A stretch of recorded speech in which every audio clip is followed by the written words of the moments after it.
It all started 1 week ago. 18 lives taken far too soon. I just pray for everyone in this time. Everyone was someone's son, daughter, brother, sister, parent. God, I'm gonna miss him so much. Tonight, their stories shared by friends and family. He liked WWE wrestling. He enjoyed cornhole and disc golf. And he was just a great guy to be around. He was always involved, chatting at home, taking them on outings, anything they needed. He was always supportive and always around. And a heartbroken community slowly starting to heal. Tonight, the city of Lewiston and the state of Maine begin to move forward on what will be a long and difficult road to healing, but we will heal together. It is now 7 o'clock on a Wednesday night, a normal night in so many ways, just like last Wednesday was too. It was a night when people gathered to go bowling, grab some food, maybe a beer, play cornhole with friends. But it was at this very moment, about 7 o'clock 1 week ago, that Lewiston's sense of normalcy was shattered. It lasted just minutes at two different locations, a bowling alley and a bar. But when it was over, there were 18 empty places in our communities, places once filled by people whose lives we want to honor tonight. Tonight, we are dedicating this newscast to saying their names and sharing their stories. And we want to start with a vigil happening tonight in Winthrop in honor of two of those people we lost, a father and his teenage son who were at the bowling alley in Lewiston where it all began. CBS 13's Brad Rogers spoke with the family of Bill and Aaron Young, who continue to grapple with this unimaginable loss. Well, here in Winthrop, a husband and father was shot and wounded in the attacks. A local high school student's uncle was killed, and so was a local school teacher's close friend. Not only that, a father and his teenage son were both shot and killed at the bowling alley. Among the first people killed by the gunman Wednesday night were 44-year-old Bill Young and his 14-year-old son, Aaron. Losing one would have been hard enough, but losing both of them is just awful. Kayla Putnam lost her stepdad and younger brother. She says the two of them like to go bowling together.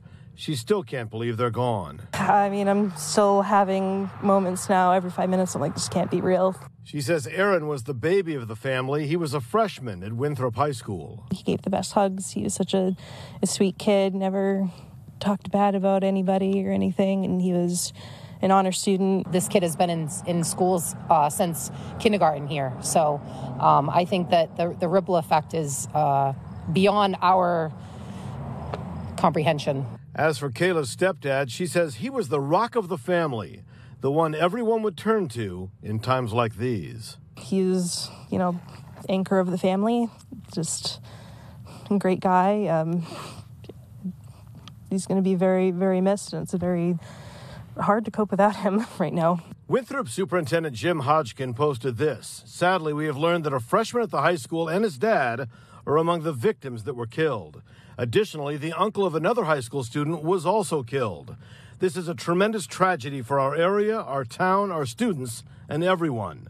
My heart is broken by this. Everyone was someone's son, daughter, brother, sister, parent. Kayla is especially worried about her mom, who right now is distraught over the loss of her husband and son. How's your mom doing? Devastated. Just absolutely devastated.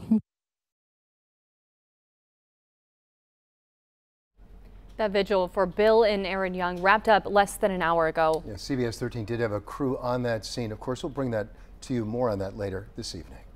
We're also learning about one of the victims and an unusual partnership, one featuring a man eager to share his love for a game with a girl eager to learn and gain a mentor. Madison Sanborn was cornhole partners with Joe Walker. He was the manager there at Schmenge's Bar and Grill. CBS 13's Owen Kingsley sat down with Madison and her mom, who says that he taught her everything about the game and with it skills and lessons to carry with her for the rest of her life.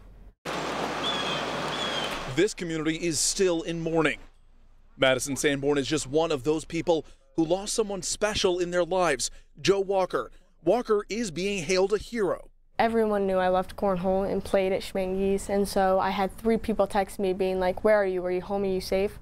I'm like, yeah, why, what's up? They're like, there was a shooting at Schmenge's. A gunman came inside Schmenge's Bar and Grill Wednesday evening after already shooting and killing 7 people at a bowling alley and shot and killed 8 more.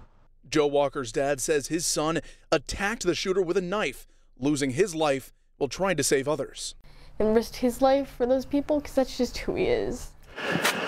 Madison Sanborn met Walker last year when he taught her to play cornhole. She says Joe took her under his wing. They became partners, winning several tournaments together. But her greatest memory isn't any of the wins, but when another of her playing partners inexplicably left in the midst of a tournament.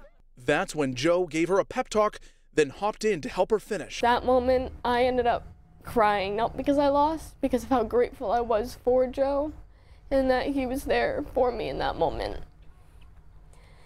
This Sunday is Madison's 15th birthday, and she was going to spend it playing cornhole at Schmenge's with her partner Joe in a tournament that he organized. Instead, she found out Thursday from Walker's nephew, a classmate of hers, that he had died.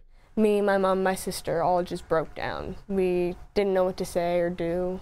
We just kind of cried it out.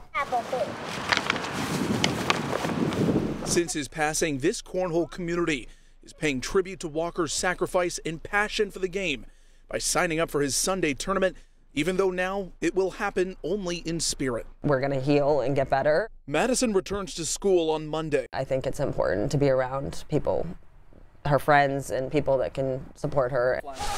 A reminder of what she looked forward to after class. I went to school looking forward to Tuesday after school. Like, I was just so psyched to see him. Even after this tragic shooting, she knows he's with her forever in cornhole and in life. He taught me a lot about cornhole, and I think I'm going to take that through my life and forever keep him right here. That story originally aired last Saturday. They did have that event on Sunday. All that sign-up folks for that cornhole tournament that was supposed to happen. We're told it raised thousands of dollars, and Madison did have her 15th birthday on Sunday, surrounded by friends and family. Also, Joe Walker remembered tonight by another close friend who was playing cornhole with Walker when that shooting happened. CBS 13 spoke with him as he reflects on that night and the loss of a longtime friend. Alan Nickerson Jr. and Joe Walker had been best friends for 35 years. They did everything together. Sadly, Alan lost his best friend that night here at Schmenge's, and he came dangerously close to losing his own life. That pop, pop, pop. That's when reaction hit. Everybody went everywhere. I just went to the ground. Never been so scared in my life. And I turned back, and I see him, the gun's at me. He fires twice. One hit me. Alan Nickerson says the gunman then left. As he put pressure on his wound to stop the bleeding, he called out to his best friend. And I'm hollering for Joe, because now I can hear people's voices. Okay, Richard's alive. I hear another voice. Larry's alive.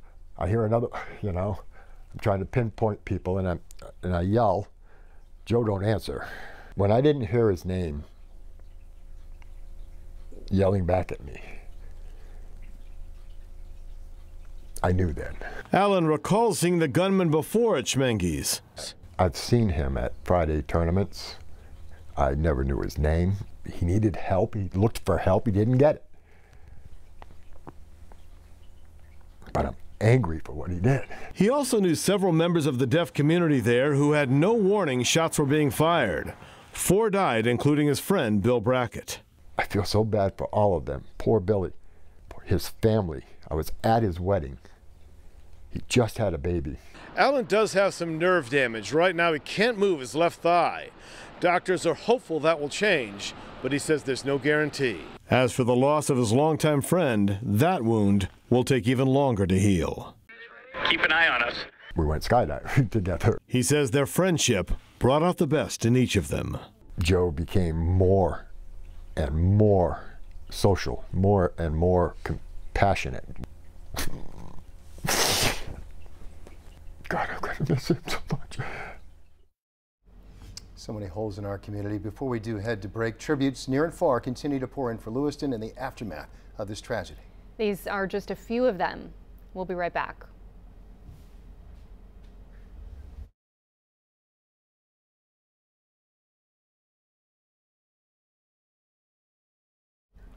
As is often the case in horrific events like this, we also learned that there were heroes who emerged in this tragedy. We know employees at both shooting locations died trying to protect others.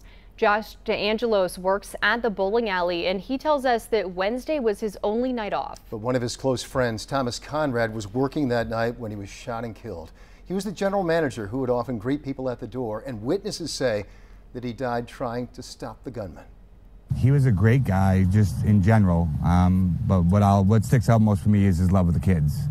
You know, every kid that came in, he wanted to make sure they had the best time they ever did at the bowling alley. I'm pretty sure he was one of the first people to be shot, and he was always real close to the front entrance or at the front desk. And from what I heard, he charged the gunman.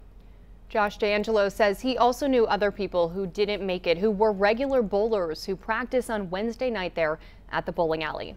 And as we continue our coverage, we also learned this week of a harrowing story of survival. Jennifer Zonka was at Schmenge's bar and says she thought she was going to die that night after she was shot in her left shoulder. Yeah, she says she thought actually the bullet had hit an artery and that she might bleed out before she could ever get to the hospital. Among the thoughts running through her head, will I ever see my kids again?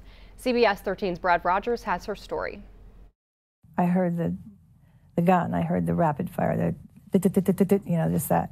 It was just so odd. So I turned around and I could see the expression on the other girl's face, like, get down. So I looked at the gunman and I just dropped to the floor and we crawled. Jennifer Zanka was shot in the shoulder while she was trying to crawl to safety. Her sister-in-law played dead while a friend hid in a closet.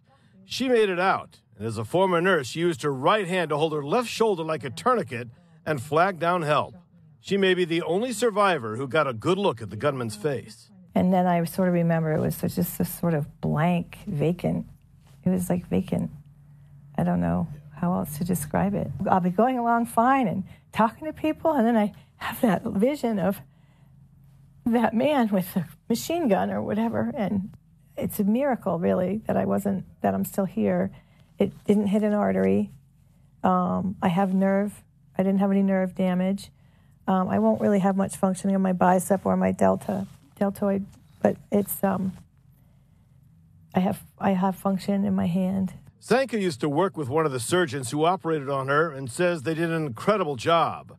She's also been talking to the friend she was with that night. I've asked them how they're doing. They seem to be okay, but I do think that in time, it needs to come out because what we saw was horrific. I keep going over in my mind, like, what could make someone snap like that, and what can we do different? She says what's amazing in the wake of this unbelievable tragedy is the outpouring of support from this entire community, this entire state. The outpouring of support and love and community is just blows me away, and it's really heartening, to have that kind of support. And Jennifer says that her shoulder only hurts when she moves. She feels a sharp pain at that point. She tells CBS 13, though, the surgery did go extremely well, so glad to hear that. And as we all continue to rally around those who were injured or lost loved ones in this shooting, we want to continue to show you the images of support we're seeing. Yes, so many, including flags at half staff across Maine for 18 days, 18 people who we lost that night. A lot of tributes, big and small, to share. These are just some of them. We'll be right back. Among the many hit hard, Maine's deaf community, losing multiple people in last week's shooting. CBS 13's Asia Reed spoke with the wife of Steve Vozella, who was deaf and died at Schmenge's bar. Wednesday's shootings hit the deaf community hard. They lost 4 people that night, one of them being Steve Vozella. I met him July of 2009, and we were together for 14 years until we were just married last year. It hasn't been that long. Holding a photo of him closely, Megan Vozella talks about the last time she saw her husband Steve alive, Wednesday morning. Steve always said, "Bella, I love you." So that's the last time he told my daughter, "I love you." I gave him a kiss goodbye, said, "I love you." Off we went. After work, they chatted over video right before he went to Schmenge's. I called my husband, just checking in, see how he was doing. "How's your day going?" He smiled. He was joyful. That was the last time they ever spoke. Hours later, Steve, who was deaf, was relaxing with others playing cornhole.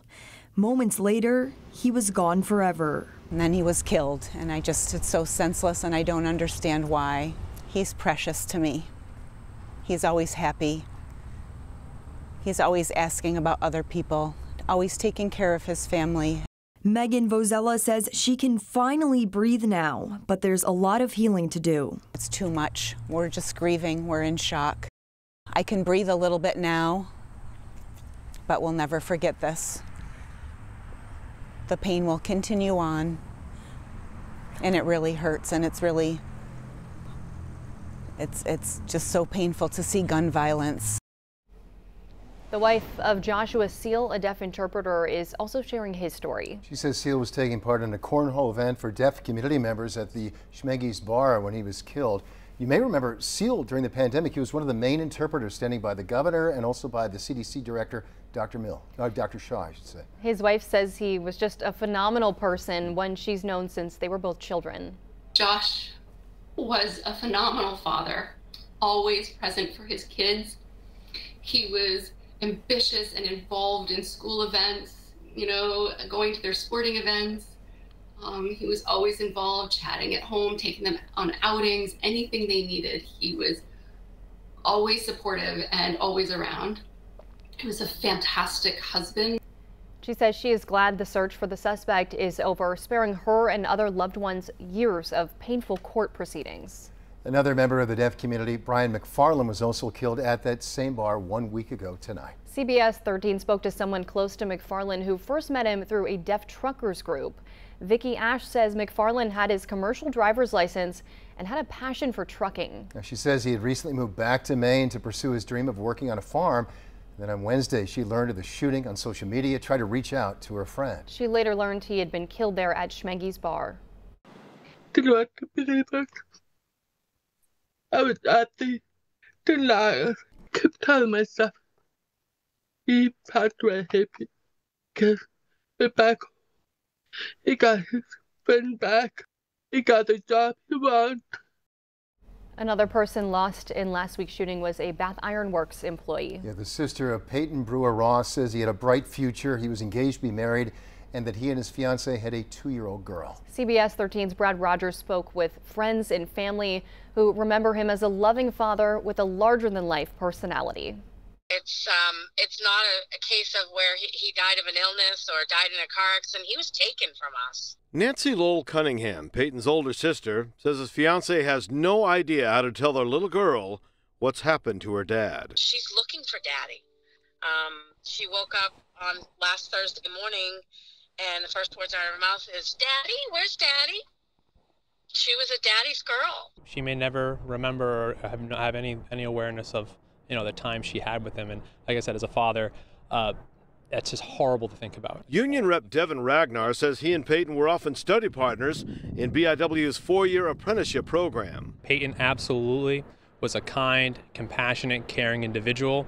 He was the kind of person who, when you spoke, he was listening. He says Peyton had a larger-than-life personality. He loved comics, wrestling, his Macho Man Randy Savage Slim Jim jacket, and making people laugh. He liked WWE wrestling. He enjoyed cornhole and disc golf, and he was just a great guy to be around. BIW President Chuck Cruz says in a statement they are heartbroken over his death.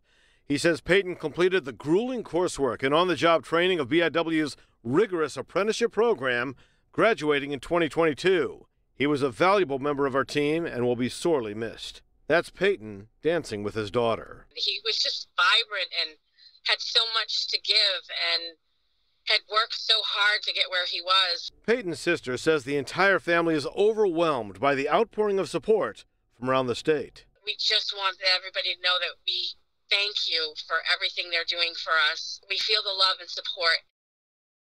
The union at BIW has been raising money for the family as well, so far raising tens of thousands of dollars for his daughter. Yeah, great to hear that. Also tonight, a special moment this evening before the Battle of the Bridge High School football game, actually happening now between Lewiston and Edward Little High School.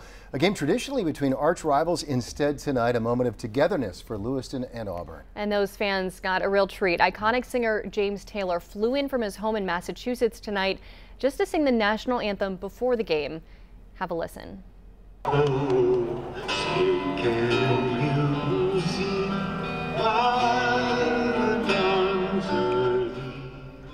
Just a sample right there. A special moment certainly for those fans. You can watch, by the way, this entire video along with all the stories and tributes on our website. Go to WGME.com and we'll be right back. So many of you have reached out, maybe stopped us in a grocery store, restaurant, called us to say just how much this has affected you, even if you had no direct connection to these families or even to Lewiston. It's more evidence that we are all one big, small town here in Maine. We feel these connections deeply, and that when one of our communities is hurting this much, we all feel it. We do want to leave you with a special tribute now from Sam Woodhead. He was born and raised in Lewiston, now a member of the U.S. Army band Pershing's Own in Washington. He performed a special version of Amazing Grace, and we want to leave you with that as we honor those we lost.